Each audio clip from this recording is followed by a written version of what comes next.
بسم اللہ الرحمن الرحیم۔ کہتے ہیں لمحوں نے خطا کی تھی، صدیوں نے سزا پائی۔ یہ ایک ایسی حقیقت ہے کہ انسان کے سامنے فیصلہ کرنے کے لیے کئی دفعہ چند لمحے ہوتے ہیں، وہ فیصلہ کرتا ہے، چند لمحوں کا فیصلہ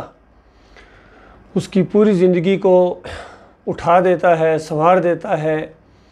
کامیاب ترین انسان بنا دیتا ہے، یا ان لمحوں کی خطا انسان کو زندگی بھر کے لیے ذلیل و خوار کر دیتی ہے، گرا دیتی ہے، اور ہمیشہ کی زندگی وہ اپنی برباد کر دیتا ہے اپنے ہاتھوں سے۔ اس کی بہترین مثال ابو طالب کی مثال ہے، جو نبی علیہ السلام کے چچا تھے۔ نبی علیہ السلام ان سے محبت کرتے تھے، ہمیشہ ان کو ایمان کی دعوت دیتے رہتے تھے، لیکن معاشرے کا رکھ رکھاؤ، جس طرح عام طور کہا جاتا ہے کہ لوگ کیا کہیں گے، بس اسی چکر کے اندر ابو طالب نے وہ لمحے ضائع کر دیے، حتیٰ کہ آخری جب سانسیں آ رہی تھیں تو وہ لمحے کتنے قیمتی تھے، اور نبی علیہ السلام نے یہاں تک کہا کہ اے چچا، میرے کان میں اس چیز کا اقرار کر لو کہ اللہ کے علاوہ کوئی معبود نہیں ہے، اللہ کے علاوہ کوئی ایسا نہیں ہے جس کو پکارا جائے، جس کی نظر و نیاز کی جائے، جس کے سامنے رکوع اور سجدے کیے جائیں، اور جس کے اوپر بھروسہ کیا جائے، توکل کیا جائے۔ اور باپ دادا یہ جو پوجتے آ رہے ہیں، ابراہیم علیہ السلام کو، اسماعیل علیہ السلام کو، لات منات حبل کو، اولیاء اللہ کی بندگی کرتے آ رہے ہیں، انبیاء کو اللہ کے ساتھ شریک ٹھہراتے آ رہے ہیں، اس کا انکار کر دو۔ تو آپ غور کیجئے، چند لمحوں کا معاملہ تھا، بلکہ وہ ان کے چہرے پر کہتے ہیں مسکراہٹ آئی، اور ساتھ ہی رشتہ دار دوسرے بیٹھے ہوئے تھے،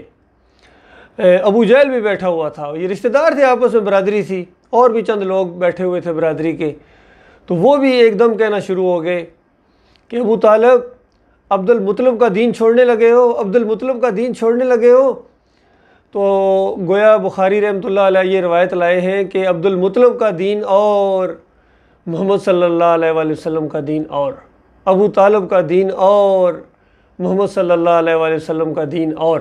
محمد صلی اللہ علیہ وآلہ وسلم کے دین کے اندر، اسلام کے اندر بال برابر گنجائش نہیں ہے، سوچنا بھی منع ہے کہ اللہ کے علاوہ کوئی اور ہے جس کے سامنے انسان جھکے، جس کو پکارے، جس کی نظر و نیاز کرے، جس پر بھروسہ کرے، توکل کرے، جس کو داتا کہا جائے، دستگیر کہا جائے، مشکل کشا کہا جائے، حاجت روا کہا جائے۔ یہ سوچنا بھی کفر ہے، یعنی اس کے اوپر عمل کرنا تو بڑے دور کی بات ہے، چڑھاوا چڑھانا تو بڑے دور کی بات ہے، اس کی طرف ایک قدم اٹھانا بھی ناقابل معافی جرم ہے۔ یہ محمد صلی اللہ علیہ وسلم کا دین اسلام ہے، کیونکہ پھر اللہ کی بے نیازی ختم ہو جاتی ہے۔ اس نے فیصلہ کر دیا ہے، وَقَضَىٰ رَبُّكَ أَلَّا تَعْبُدُوا إِلَّا إِيَّاهُ، تمہارے رب کا یہ آخری فیصلہ ہے کہ اس کے علاوہ کسی اور کی بندگی نہیں ہوگی، کسی اور کو نہیں پکارا جائے گا۔ تو ابو طالب کے چہرے پر کچھ مسکراہٹ آئی تو دوسرے لوگ بولنا شروع ہو گئے، اور پھر وہ پیچھے ہٹ گئے۔ وہ لمحے تھے، اور پھر کہنے لگے محمد، میں تجھے خوش کر دیتا، یعنی مجھے پتہ ہے کہ تو اس کے علاوہ کسی چیز پر خوش نہیں ہوتا ہے۔ تو لیکن مسئلہ یہ ہے کہ یہ عرب کے لوگ ہیں، یہ میرے مرنے کے بعد طعنہ دیں گے کہ موت کے ڈر سے ابو طالب نے اپنے بھتیجے کا دین اختیار کر لیا، تو لہٰذا میں عبد المطلب کے دین پر مرتا ہوں۔ بس یہ بات انہوں نے کہی، اور آخری سانس اکھڑ گیا، اور اس کے بعد نبی علیہ السلام گھر واپس آ گئے۔ تو آپ غور کیجئے کیا لمحے تھے۔ اب بتائیے ہمیشہ کے لیے پھر پوچھا گیا، نبی علیہ السلام سے پوچھا گیا کہ ابو طالب کا معاملہ کیا ہوگا، کیونکہ انہوں نے ساتھ تو آپ کا بڑا دیا ہے، لوگوں کی گالیاں برداشت کیا کرتے تھے، تکلیفیں برداشت کیا کرتے تھے آپ کی وجہ سے، لوگوں سے لڑائی جھگڑے بھی کرتے تھے آپ کی وجہ سے، تو کچھ فائدہ پہنچا؟ تو نبی علیہ السلام نے کہا ہاں، اس معنوں میں کہ اگر میں نہ ہوتا، یہ سارا سلسلہ نہ ہوتا، تو یہ تو پھر ظاہری بات ہے اپنے پرانے اس سسٹم کی وجہ سے جہنم کے بڑے نیچے طبقے میں ہوتا، لیکن چونکہ ساتھ دیتا رہا ہے اور دل سے چونکہ نہیں مانا ہے، تو اس وجہ سے تو ہمیشہ کی آگ میں تو رہنا پڑے گا۔ اور ان کو آگ کی جوتیاں پہنائی گئی ہیں، اور اس کے تسمے بھی آگ کے ہیں، اور وہ یہ سمجھ رہے ہیں کہ مجھے جہنمیوں میں سب سے زیادہ عذاب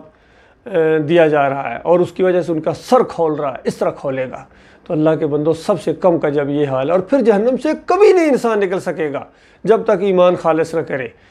تو اللہ کے بندو یہ زندگی آپ کے سامنے بھی ہے، وہ لمحے اب آپ کے سامنے بھی ہیں۔ عام طور پر لوگ ایمان خالص اختیار کرتے ہوئے اسی چیز سے ڈرتے ہیں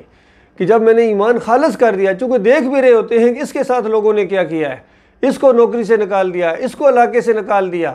اس کے ساتھ رشتہ دار ناراض ہو گئے، اس کے اوپر آوازیں کسی جاتی ہیں، یہ کسی کی پرواہ نہیں کرتا ہے، یہ ڈٹا ہوا ہے، تو میری جو سرداری ہے اس کو بھی خطرہ ہے، میری چودراہٹ کو خطرہ ہے، میری کونسلری کو خطرہ ہے، میرے ایم پی اے اور ایم این اے ہونے کو خطرہ ہے، میری وزارت کو خطرہ ہے، میری صدارت کو خطرہ ہے، اور میرے بڑے رینک کو خطرہ ہے، میری جرنیلی کو خطرہ ہے۔ اگر میں نے آج اللہ کے علاوہ جتنے یہ معبود ہیں ان سب کا میں نے رد کیا اور اعلان کر دیا کہ میں اکیلے اللہ کا بندہ ہوں، نہ میں معاشرے کا بندہ ہوں، نہ میں رسم و رواج کا بندہ ہوں، نہ میں بادشاہ کا بندہ ہوں، نہ میں اپنے نفس کا بندہ ہوں، نہ تمہارے نفس کا بندہ ہوں، نہ میں پیر صاحب کا بندہ ہوں،